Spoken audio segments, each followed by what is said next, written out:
بسم اللہ الرحمن الرحیم۔ کلاس 8 سبجیکٹ اردو، ٹاپک جابر بن حیان، تاریخ 5 جون 2021۔ پیارے بچوں السلام علیکم۔ اب ہم ٹاپک کو شروع کرنے جا رہے ہیں۔ بسم اللہ الرحمن الرحیم۔ پیارے بچوں السلام علیکم۔ آج سے کوئی سینکڑوں سال پہلے 818 عیسوی کے آس پاس کوفے میں ایک اطرحار رہتا تھا۔ اس اطرحار کا نام حیان تھا۔ اطرحار سے مشکل سے اس کی زندگی بسر ہوتی تھی۔ اس کے ہاں ایک بیٹا ہوا جس کا نام جابر رکھا گیا۔ حیان کو فکر لاحق ہوئی کہ چونکہ غربت کا معاملہ تھا کہ گزر بسر کیسے ہوگا، اس نے چھوٹی موٹی چوریاں شروع کی۔ اس کے بعد بچپن ہی میں حیان کو اس کے باپ کا سایہ اس کے سر سے اٹھ گیا، یعنی جابر یتیم ہو گیا۔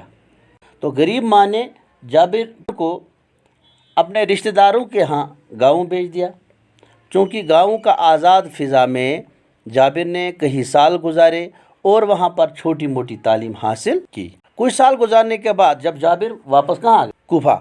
تو کوفے میں تعلیم کا بے حد اچھا ماحول تھا اور جابر نے مزید تعلیم حاصل کرنے کا شوق اس میں جنم لیا اور اس طرح جابر نے ایک مدرسے میں داخلہ حاصل۔ اس کی ماں غریب تھی اور جابر نے یہ دیکھا کہ ماں کی غربت اسے دیکھی نہیں جاتی، تو اس نے سونا بنانے کے دن میں کام کرنا شروع کیا۔ اس تجربے کے دوران جابر نے مختلف قسم کی دوائیوں کی خاصیتیں معلوم کرنا شروع کی۔ ساتھ ساتھ اس نے ہر قسم کی دوائیں بنانا شروع کی۔ آہستہ آہستہ جابر کی شہرت کوفے میں بڑھ گئی، چونکہ بغداد کا اس وقت جو خلیفہ تھا ہارون رشید، اس تک جب یہ بات پہنچی تو اس نے جابر کو بغداد آنے کی دعوت دے دی۔ کیا دے دی؟ بغداد آنے کی دعوت دے دی۔ اس کی اچھی طرح سے خاطرداری کی گئی اور اسے بڑے اعزاز انعام سے نوازا گیا۔ کہا جاتا ہے کہ جابر سے پہلے علمی کیمیائی یعنی کیمسٹری میں کوئی تجربہ نہیں ہوا تھا، اور جابر پہلا ایسا آدمی ہے جس نے کیمسٹری میں تجربے کیے۔ یہ جابر ہی تھا جس نے سب سے پہلے ہمیں بتایا کہ ٹھوس چیزوں کو بخارات میں کیسے تبدیل کیا جاتا ہے۔ جابر ہی ایسا پہلا سائنسدان تھا جس نے ہمیں بتایا ہے کہ سالڈ کو کیسے لیکوڈ میں تبدیل کیا جا سکتا ہے۔ اس طرح اس نے مختلف قسم کے ادویات بنائے، شہرت حاصل کی، اور ساتھ ساتھ ہی دوائیں محفوظ کرنے کا طریقہ بھی اس نے ہمیں بتا دیا، جسے ہم سبلیمیشن کے نام سے جانے جاتے ہیں۔ جابر یہی نہیں رکا، اس نے مختلف تجربے کی، یعنی آکسیڈیشن کا طریقہ بھی ایجاد کیا، اور لوہے کو کیسے زنگ سے بچایا جا سکے اس کا بھی اس نے ہمیں بتا دیا کہ لوہے کو کیسے زنگ سے بچایا جا سکتا ہے۔ اس نے چمڑے کے اوپر رنگ کرنے کا طریقہ بھی ساتھ ساتھ ہمیں بتایا۔ بالوں کو کیسے کالا کیا جا سکتا ہے یہ بھی ہمیں اسی نے سکھا۔ جابر نے میدانی تیزاب ایجاد کیا، جسے ہم نیٹرک ایسڈ کی ایجاد بھی جابر بن حیان نے۔ جب جابر بن حیان نیٹرک ایسڈ بنا رہے تھے تو اس نے اس کو محفوظ کرنے کے لیے مختلف قسم کے برتنوں کا استعمال کیا۔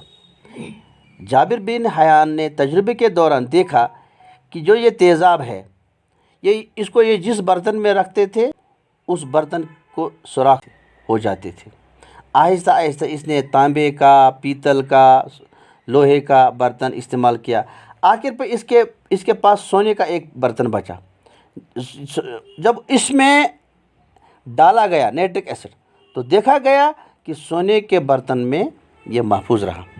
پھر اس نے گلاس کے برتن میں اس کو دیکھا کہ وہاں پر بھی یہ محفوظ۔ کلمی شور کا تیزاب اتنا تیز تھا کہ کوئی بھی برتن بچ نہ سکا، صرف 2 برتن بچ سکے، ایک گلاس کا برتن، دوسرے سونے کا برتن، یعنی ایک شیشے کا برتن اور ایک سونے کا برتن۔